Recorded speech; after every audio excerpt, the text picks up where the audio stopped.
오늘 우리에게 주신 하나님의 말씀은 누가복음 15장 25절로 32절의 말씀입니다. 저와 여러분이 한 절씩 교대로 읽도록 하겠습니다. 마다들은 밭에 있다가 돌아와 집에 가까이 왔을 때에 풍악과 춤추는 소리를 듣고 한 종을 불러 이 무슨 일인가 물은데 대답하되 당신의 동생이 돌아왔음에 당신의 아버지가 건강한 그를 다시 맞아들이게 됨으로 인하여 살찐 송아지를 잡았나이다 하니 그가 노하여 들어가고자 하지 아니하거늘 아버지가 나와서 권한대 아버지께 대답하여 이르되 내가 여러 해 아버지를 섬겨 명을 어김이 없거늘 내게는 염소 새끼라도 주어 나와 내 벗으로 즐기게 하신 일이 없더니 아버지의 살림을 장녀들과 함께 삼켜버린 이 아들이 돌아오매 이를 위하여 살찐 송아지를 잡으셨나이다. 아버지가 이르되 예 너는 항상 나와 함께 있으니 내 것이 다 내 것이로되 이 내 동생은 죽었다가 살아났으며 내가 잃었다가 얻었기로 우리가 즐거워하고 기뻐하는 것이 마땅하다 하니라. 아멘. 우리는 살아가면서 참 소중한 것들을 많이 잃어버리면서 살아가게 됩니다. 소중한 사람, 소중한 시간, 소중한 물건, 소중한 건강을 잃어버리면서 살아갈 때가 많이 있습니다. 그런데 어떤 경우에는 잃어버린 것 자체도 모르고 살아갈 때가 있는 것이죠. 오늘의 말씀이 이와 같다고 할 수가 있습니다. 잃어버린 탕자보다 어쩌면 더 찾기 어려운 것이 있다면 집안에 있던 탕자 맏아들이라고 할 수가 있습니다. 잃어버리지 않은 것처럼 보였지만 사실은 잃어버렸던 아들입니다. 맏아들은 어떤 아들이었습니까? 자타가 공인하는 아주 좋은 아들이었습니다. 아버지의 곁을 지키고 오늘도 밭에 나가서 아주 성실하게 일하고 돌아온 건실한 그런 아들이었습니다. 맏아들이라는 단어의 원문의 의미를 보면 마을의 장로님이나 5, 60대 남성을 지칭하는 단어로 볼 때 이 아들은 굉장히 연륜이 있고 나이가 있는 아들로 보입니다.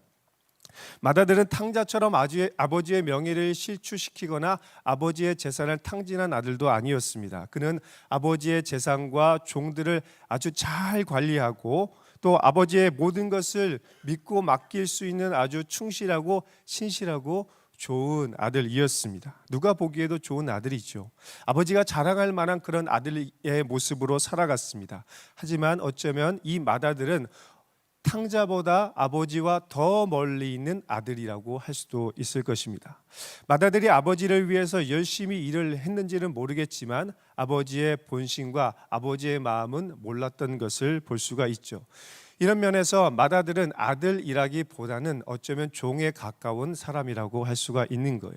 그의 마음은 아버지의 마음에 있는 것이 아니라 앞으로 자기가 받아야 될 유산에 더 집중되어 있다고 할 수가 있는 거예요. 그래서 오늘 맏아들은 집안에 있는 탕자라고 할 수가 있겠습니다.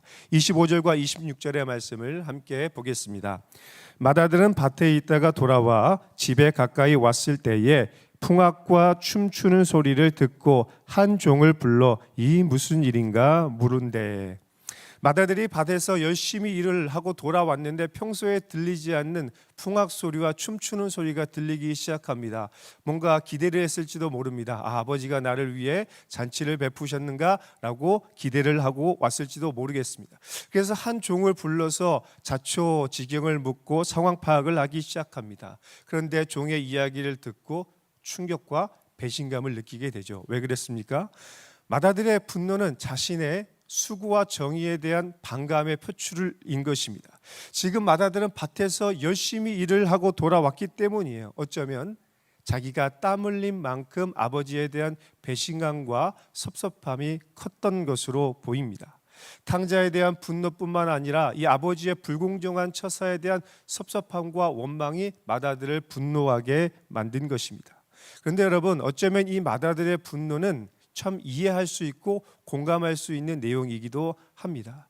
살다 보면 우리도 이런 섭섭함과 원망을 느낄 때가 있지 않습니까? 우리가 수고하고 땀 흘린 것에 대한 적절한 보상과 인정을 받지 못했을 때 우리는 이런 감정을 느낄 수가 있습니다. 수고한 나보다 다른 사람이 인정받고 환영받을 때 이런 감정을 우리도 느끼기도 하는 것이죠. 충성은 내가 했는데 모든 성과와 인정은 다른 사람이 다 가로채게 되면, 또 누군가가 나에게 공정한 대접을 하지 않게 되면 이런 섭섭함과 원망의 마음이 우리에게도 나타나는 것이 사실입니다. 하지만 이런 불평과 원망 때문에 우리의 마음의 중심을 놓치거나 판단력을 잃어버려서는 안 되겠죠. 그러나 마다들은 이 분노와 섭섭함 때문에 판단력을 잃어버리고 마음의 고삐를 놓쳐버리게 됩니다. 아버지가 살찐 송아지를 잡았다는 이 말이 어쩌면 분노를 촉발하는 요인이 된 것 같습니다. 27절과 28절의 말씀을 함께 보겠습니다. 대답하되 당신의 동생이 돌아왔음에 당신의 아버지가 건강한 그를 다시 맞아들이게 됨으로 인하여 살찐 송아지를 잡았나이다 하니 그가 노하여 들어가고자 하지 아니하거늘 아버지가 나와서 권한대. 마다들은 자신이 없는 곳에서 아버지가 살찐 송아지를 잡았다는 말에 굉장히 분노한 것 같습니다. 왜냐하면 이 살찐 송아지는 앞으로 자기가 상속받아야 될 아주 큰 재산 목록 중에 하나였던 것입니다. 탕자에게 이미 줄 것을 다 주었고 그는 탕진하고 돌아왔습니다. 그런데 그런 탕자를 위해서 내가 상속받아야 될 재산 목록인 살찐 송아지를 잡았다는 것은 이해할 수 없고 받아들일 수가 없는 것입니다. 결국 마다드는 어떻게 했습니까? 탕자의 구원과 회복의 잔치에 스스로 불참 선언을 하게 됩니다. 아버지의 집에, 자기의 집에 들어가지 않습니다. 여러분, 왜 마다드는 이렇게 분노했습니까? 먼저 아버지에 대한 원망과 오해 때문에 생긴 것입니다. 아버지를 향한 자신의 성실과 순종에 대한 적절한 보상을 받지 못했기 때문에 마음이 상한 거예요. 29절 말씀 보겠습니다. 아버지께 대답하여 이르되 내가 여러 해 아버지를 섬겨 명을 어김이 없거늘 내게는 염소 새끼라도 주어 나와 내 벗으로 즐기게 하신 일이 없더니. 여러분, 여러 해 아버지를 섬겨서 명을 어김이 없다는 말은 무엇입니까? 내가 아버지께 철저히 충성하고 살았는데 아버지 도대체 이게 무슨 일입니까? 라고 얘기하는 거예요. 내게는 염소 새끼라도 하나 주지 않았다라는 말은 무엇입니까? 탕자를 위해 살찐 송아지를 잡아준 아버지에 대한 섭섭한 마음을 표출하는 것입니다. 나와 내 벗으로 즐기게 하신 일이 없다라고 말하는 것은 무엇입니까? 노동의 수고는 있었지만 그에 대한 적절한 수고와 기쁨은 내게 준 일이 없다라는 원망과 오해에서 나온 말인 것입니다. 이렇게 마다들은 아버지에 대한 원망과 섭섭함이 가득했습니다. 뿐만 아니라 마다들의 분노는 동생에 대한 정죄의식과 비교의식에서 증폭되기 시작합니다. 30절 말씀입니다. 아버지의 살림을 창녀들과 함께 삼켜버린 이 아들이 돌아오매 이를 위하여 살찐 송아지를 잡으셨나이다.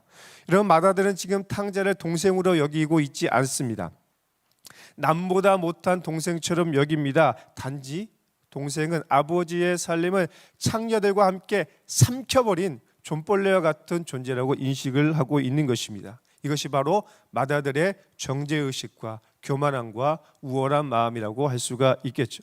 그래서 마다들은 동생을 향해 동생이라고 표현하지 않습니다. 나의 동생이 아니에요. 당신의 아들이라고 이야기합니다. 원문을 보면 나의 동생이라고 얘기하지 않고 당신의 아들이 돌아왔다라고 이야기합니다. 무슨 말입니까?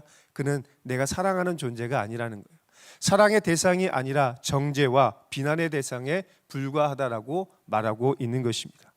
그래서 마다들은 자신의 비교의식과 섭섭함을 여실히 아주 드러내고 있습니다.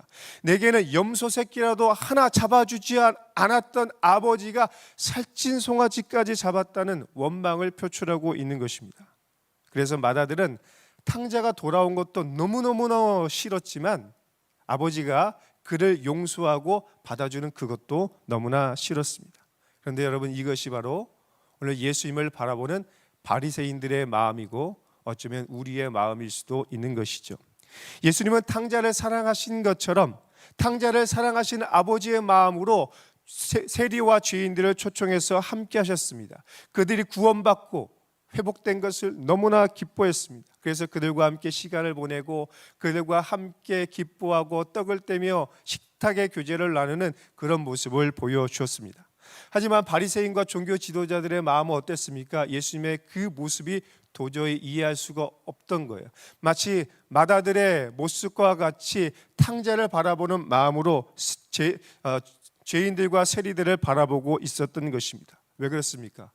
율법의 엄격한 잣대로 세리와 죄인들을 바라보니까 도저히 사랑할 수 없고 용서할 수 없는 존재인 것입니다. 그들은 돼지 쥐염 열매를 먹었던 탕자처럼 마땅히 그렇게 살아야 되는 인생들인 것입니다.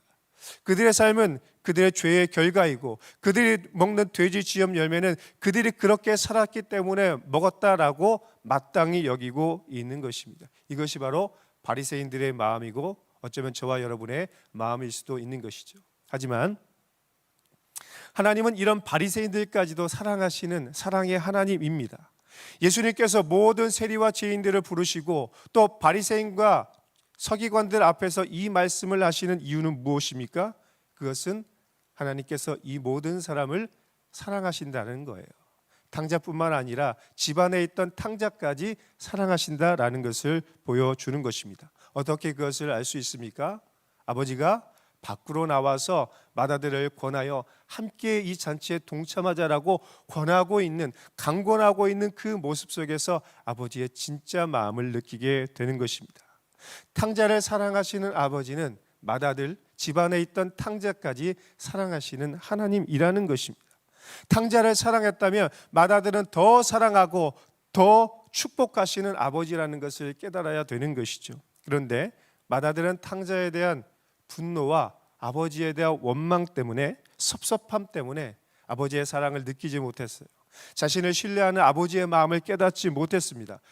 불평과 분노의 눈이 그 아버지의 마음을 보지 못하게 한 것입니다. 만약 맏아들이 아버지의 본심을 알고 아버지의 마음을 느꼈다면 어떻게 스토리가 바뀌게 되었을까요?